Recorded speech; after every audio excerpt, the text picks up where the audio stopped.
Hey guys, it's Toasted Baby. Welcome back to Minecraft. Today is a rather special episode because it's a tutorial slash highlight of one of the I guess would be the one of the stars of our server that I've yet to see on anybody else's server, and it is Nethgar. So this is a tutorial and highlight of what Nethgar actually is. The core of it is, if you guys know, I think it's JL2579 and Panda something. Panda on those German people. It is based on their Enderman farm with a couple modifications to make it work in the Nether.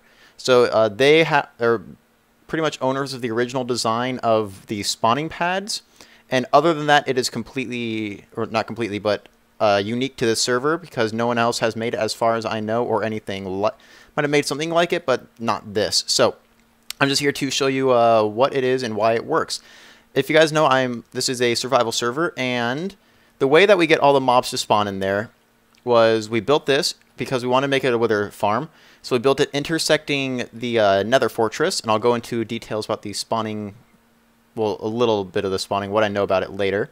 But what we did to make them all spawn in here is we half-slabbed the entire area for a 128 by 128 well, actually, technically it's 256 because we went out 128 blocks of either side of the midpoint of this. So pretty much all the loaded chunks have half slabs above them, as you can see here. Half slabs down there. What I think I'm on. Okay, let's turn up to far render distance, so you guys can see just how far it goes. Everything's loading up, but yeah, everything is half slabbed on here. As you can see, even the mountains, the portal that we found over there, that's our little hut that we used to make it. But so everything is half slab, so it negates all the spawning places except into right here. And if we can, you guys, actually, I'll show you guys the spawning pads later. But if you go down, this thing, go over here, and this is the bottom. So this is our Nedgar. Push the button, and all the mobs drop. So you got a wither skeleton. And so we got wither skeletons and pig zombies. And the reason we don't have any blazes or skeletons is because of the unique features of Nedgar that make it different from any other mob system. So I'm going to go ahead and go over to a single player world, talk about the mob spawning, and then go to another single player world and show you guys Nedgar. So we're going to go ahead and go to a world and talk about why you should build it where it is. So I will be right back.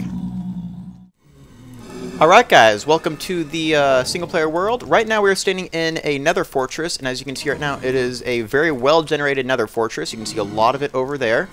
And basically, where you want to build it, if you do plan on building a Nedgar, oh, a little bit of lag there, gotta love that nether lag, is where the nether brick is. Especially right here in these areas, intersections. Because, oh god, nether lag, stop that. Because, oh, I'm sorry, I didn't mean to do that. But what where wither skeletons spawn from what I have, the easiest way that I can explain it is if you see nether brick, a wither skeleton is going to spawn there. If you go over, let's say, to right here, oh god, look at that lag. Gotta love that lag. Let's just go ahead and clear a little area out of here. Do that. A wither skeleton will spawn here, but a wither skeleton will not spawn here. It doesn't go by Nether Fortress chunks, as some people originally thought in the pre-releases. It goes by the actual generation of the Nether Fortress itself. So if you want to build it where the nether brick is. So, it will spawn here, won't spawn here. So that's why you want to build it in a place where there is a lot of Nether Fortress. Most ideal place, if you want to build it in survival, which is what we did, is if the nether fortress generated over a large lava lake like this, because it leaves less places for them to spawn. Much easier to half slab the entire area because, oh god, nether lag, stop that. But it leaves much less surface area that you have to half slab, because there is a lot of half slabbing. I think we went through 10 double chests of cobblestone just half slabbing the entire area. So we got almost, that's what, 30 double chests of half slabs. So, no, yes, 30 double chests of half slabs. So it does take a while to do, but it is worth it in the end because it makes finding the wither skeletons much easier. Another good place to do it if you can't afford it is like this, because if you put the nether or Nedgar sideways, it covers this entire area all the way down there. So yeah, just if you're going to build it, find another fortress, find a big area of the nether fortress where there is nether brick. See, we got a wither skeleton right there, got some naturally spawning blazes. And so that's where you want to build it. Now let's go ahead and go over to the other world and see what Nethgar is all about. Alright guys, welcome to the world. This is the world that I'm going to make available for download. So when you download the world and open it up, this is where you're going to spawn, or around this area, because spawn is actually, in MC Edit, the spawn was right here. So, oh, there's a village over there, I never noticed that. But what I set up here is a command block, and it's going to teleport you to those coordinates. So let's go ahead and push the button. Here we go, brings us to another portal. Portal right here is going to lead us to Nethgar. This is just to set the time today. Stop. Set the time today if you want to. So, there we go. So we just go in the portal. Thanks to creative mode, it spawns easily. And this is the Nedgar that you guys are going to be able to download.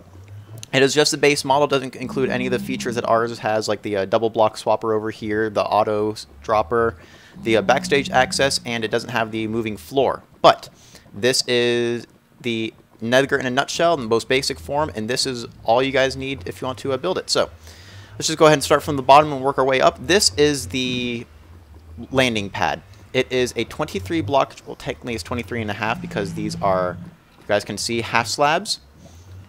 These are half slabs, so it's 23 and a half blocks. So when the mobs land here, these skeletons have half a heart of health left, and the pig zombies for some reason have 1 heart because their fall damage thing is a little messed up.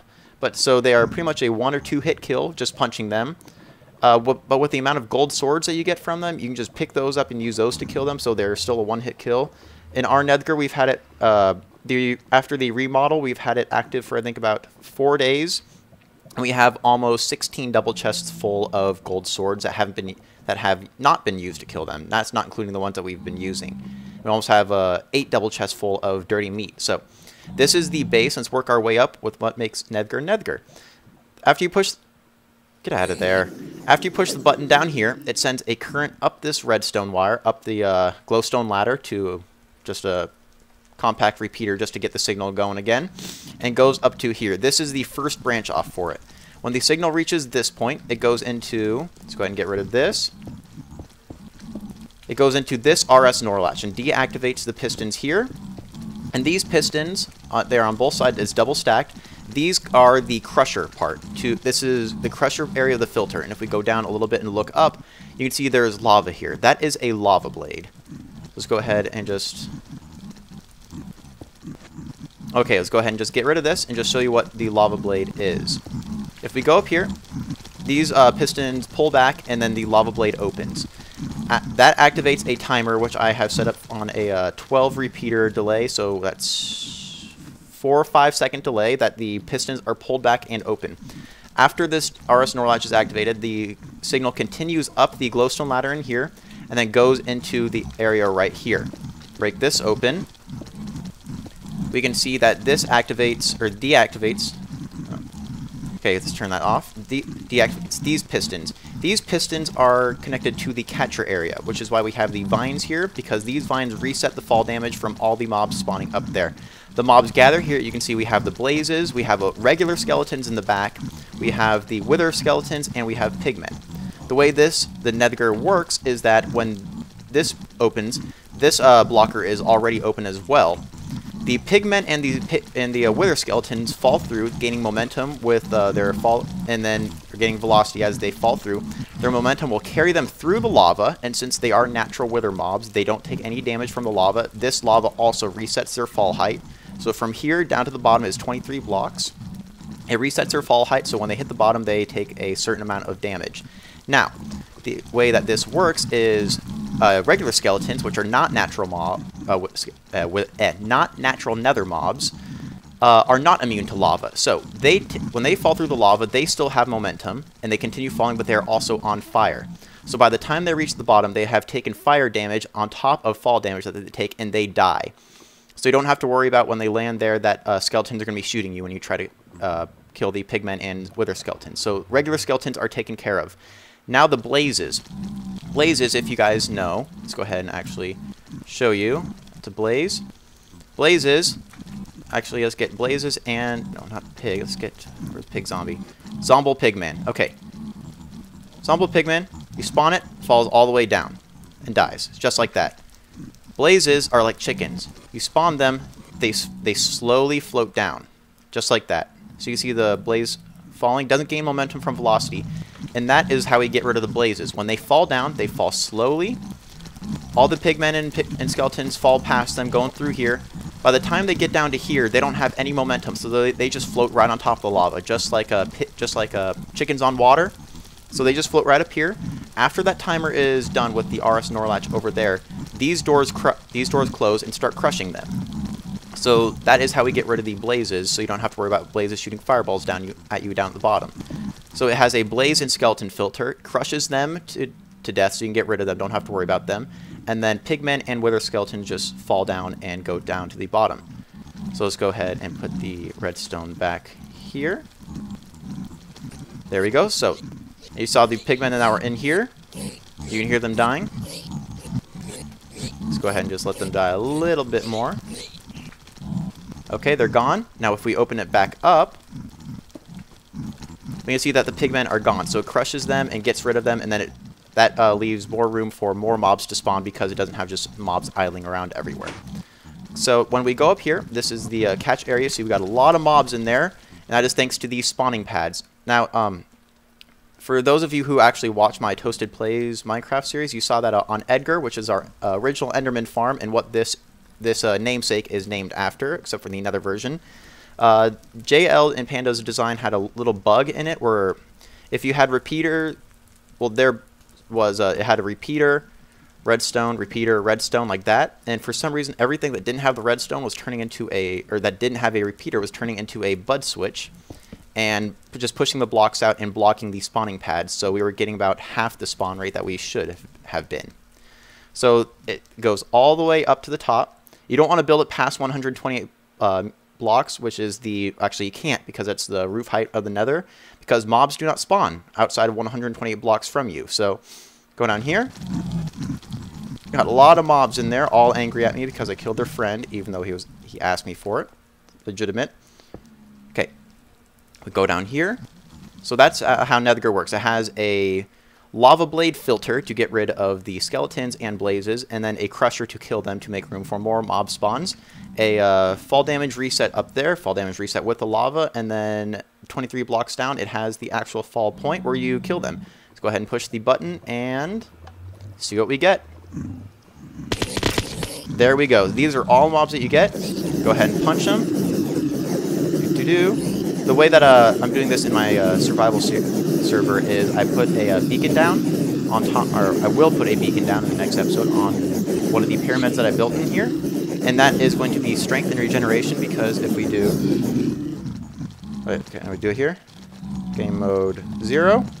If we do this, that's how much damage they take off of you at a time. So you kind of need the regeneration. So regeneration definitely will be needed here if you plan on doing it without armor, which if you keep getting close, they will keep trying to hit you, so damage or armor does break quite easily here, even diamond armor. So go ahead and continue killing these pig zombies.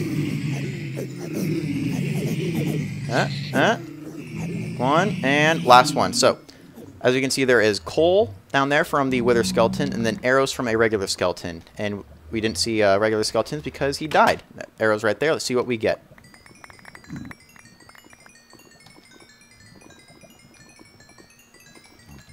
Okay. Oh, and also where I built this, oh god, lag. If you guys remember the Nether fortress from the other world, that big area that I showed where the wither skeleton was, that is built, or this is built directly where it was in this Nether. So the entire Nether has been replaced with air and a single layer of lava. That's why the spawn rates are so good in this Nether. If you build this in survival, it is pretty much guaranteed that the spawn rates will not be as good as this. And also these pigmen, if they do make it through and spawn on here, because these are solid blocks, if they do spawn on here, when the crusher doors open, they will fall down, but they won't have enough momentum to go through, so they will be crushed and killed as well. So you don't have to worry about them spawning there either. But so this entire Nether has absolutely nothing in it except for this Nedgar. That's why the spawn rates are so good here. So you won't be getting as much. I know we don't get anywhere near as good as spawn rates as this on my server, but it's very good spawn rates because we half slab the entire region, and it's much easier than having to walk around a Nether fortress trying to find wither skeletons for yourself, because they just fall right in front of you. So anyway, let's go ahead and get rid of this. This is Nethgar for you guys, finally open to the public, or public access, if you will. Go away, Nether lag. But anyway, hope you guys enjoyed the video, learned a little bit about Nedgar, learned a little bit about spawning. The download link for this map will be in the description. Just remember to go through the portals, and it will bring you to this Nedgar. You're in creative mode, so feel free to fly around, see what it's all about, and hope you guys enjoyed. So anyway, Nedgar for you guys, and yeah, thanks for watching, and I'll see you next time.